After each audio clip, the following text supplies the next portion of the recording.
Oke, selamat datang di channel Meralat Mental. Di video kali ini gue akan bahas tentang bagaimana pentingnya dekat dengan orang yang lebih tua. Misal ketika di kampus kita memiliki kedekatan dengan dosen kita, atau ketika kerja kita memiliki kedekatan dengan atasan kita. Karena disadari atau tidak, ternyata membangun kedekatan ini mempunyai banyak manfaat. Misal jika kita di kantor, kita bisa meminta izin ya karena kita sebelumnya sudah ada kedekatan, jadi atasan kita memiliki kecenderungan mengizinkan kita lebih mudah gitu tanpa dipersulit.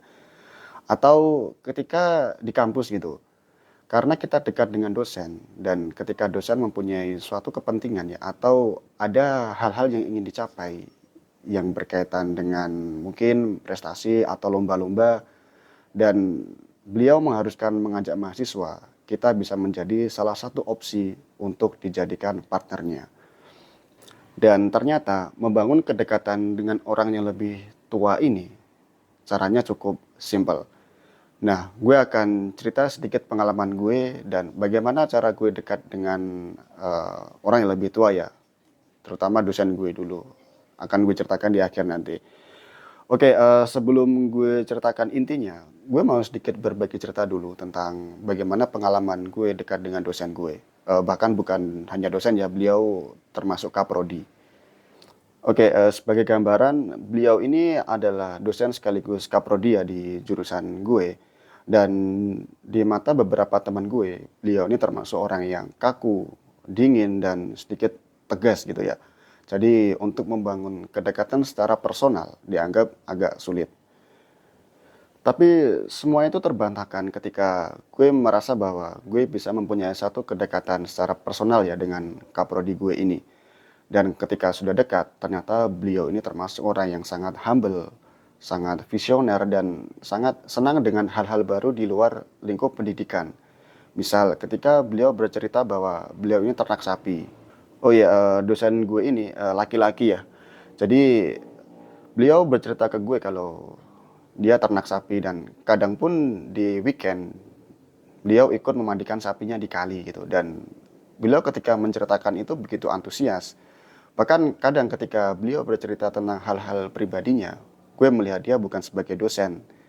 Karena benar-benar berbeda dengan tampilannya ketika mengajar dan tampilannya ketika bercerita kepada gue.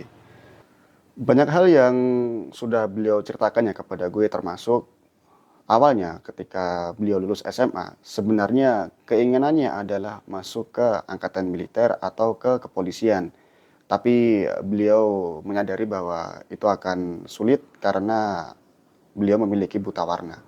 Hingga akhirnya beliau memutuskan melanjutkan pendidikan dan akhirnya berakhir menjadi dosen di tempat gue kuliah waktu itu. Nah, dari kedekatan gue kepada dosen gue atau kepada kaprodi gue ini ya, gue mau bilang bahwa gue ini bukan termasuk mahasiswa yang pintar sekali, tapi juga bukan termasuk mahasiswa yang bodoh-bodoh banget lah. Tapi dengan kondisi yang gue alami waktu itu, gue bisa dekat dengan kaprodi gue yang notabene dianggap orang yang tegas. Bahkan ketua himpunan di prodi gue sampai heran kenapa gue bisa sedekat itu dengan beliau. Sampai ada di satu kondisi gue waktu itu ingat minta jersey untuk tim futsal gue. Tim futsal prodi lebih tepatnya ya karena ternyata di prodi gue ini banyak mahasiswa yang hobi futsal dan memang mereka mempunyai bakat di sana. Nah, karena memang belum mempunyai jersey ya, kami berinisiatif untuk meminta dana untuk membuat jersey inventaris gitu. Jadi bisa digunakan untuk adik-adik tingkat kami berikutnya nanti. Nah, dengan tanpa diduga ketika gue mencoba menyinggung ini kepada kaprodi gue, beliau pun langsung merespon dengan antusias. Beliau langsung menyetujui ketika gue tawarkan untuk dibuatkan proposal, beliau minta untuk dibuatkan nggak masalah dan langsung diberikan kepada asisten prodinya gitu. Dan tanpa diduga juga ketika proposal kami berikan langsung di-ACC oleh beliau. Akhirnya ketika proposal itu di-ACC, dana langsung cair dan bisa digunakan untuk membuat jersey inventaris. Pengalaman tim futsal gue atau tim futsal kami di Prodi ketika berhasil membujuk atau mengajukan proposal untuk pendanaan jersey ternyata sampai di telinga ketua himpunan. Yang membuatnya kaget adalah ketika himpunan meminta dana untuk kegiatan yang mungkin masih sejalan dengan prodi ya, itu sangat susah sekali cair. Tapi mengapa ketika tim futsal melalui gue meminta dana untuk membuat jersey langsung bisa cair? Nah, karena ketua himpunan bertanya kepada gue, akhirnya kami berdua mencoba berdiskusi ya tentang hal-hal apa yang menghambat jika himpunan ingin meminta dana dan hal apa yang memudahkan ketika tim futsal kami meminta dana.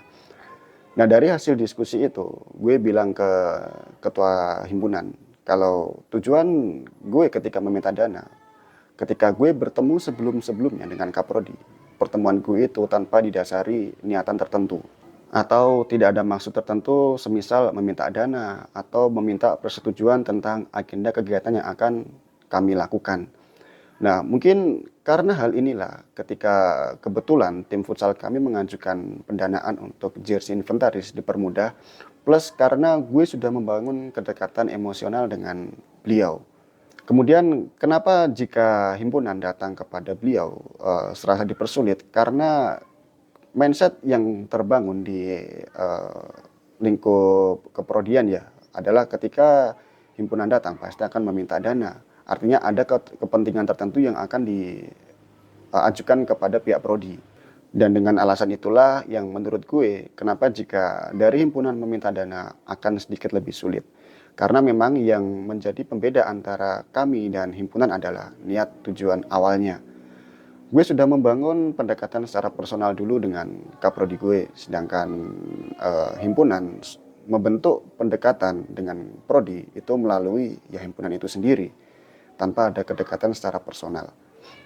Nah, dari kedekatan gue dengan kaprodi tidak berakhir di situ saja. Ketika gue mendekati semester akhir ya, biasanya mahasiswa semester akhir ada yang diminta untuk menjadi sekretaris prodi dan itu ada seleksinya.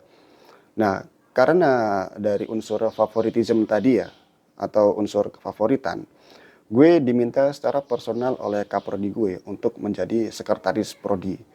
Dan memang waktu itu ada seleksinya dan gue pun juga diminta seleksi secara formalitas. Dan nanti yang tetap akan terpilih adalah gue.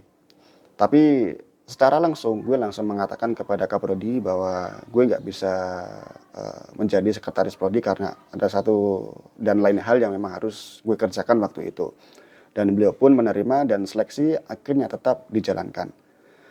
Nah, dari penggambaran gue tadi tentang bagaimana cara pendanaan tim futsal gue di-approve oleh prodi dan bagaimana di akhir semester gue diminta menjadi sekretaris prodi bahkan secara langsung ya tanpa harus mengikuti tes, menunjukkan bagaimana pentingnya mempunyai kedekatan dengan orang yang lebih tua dari kita. Dalam konteks cerita gue adalah kaprodi gue gitu. Nah, sebenarnya cara untuk dekat dengan orang yang lebih tua berdasar pengalaman gue itu cukup sederhana, yaitu hanya satu, penuhi ego mereka untuk bercerita. Biasanya orang yang lebih tua itu senang berbagi pengalaman.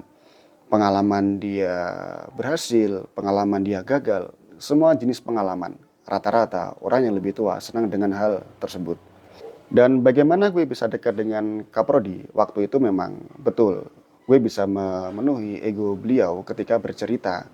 Beliau menceritakan tentang masa kecilnya, masa remajanya, bahkan masa ketika dia menjadi dosen. Bahkan masa ketika dia sudah menjadi dosen dan mempunyai peternakan sapi. Dan karena kedekatan itulah akhirnya batas yang membatasi kita antara dosen dan mahasiswa itu bisa sedikit tersisihkan. Dan karena hal itu juga lah yang membuat gue beberapa kali dimudahkan terkait dengan administrasi di prodi ya khususnya. Oke, kesimpulannya jika memang kalian ingin membangun kedekatan dengan orang yang lebih tua, simpel, coba kalian penuhi saja ego mereka untuk bercerita. Dan kalian cukup mendengarkan dan menyimak hal-hal yang mereka ceritakan. Oke, sampai sini dulu pengalaman gue tentang bagaimana dekat dengan orang yang lebih tua. Nanti akan gue ceritakan tentang pengalaman-pengalaman gue yang lain mungkin ya, dekat dengan orang yang baru gue temui di jalan.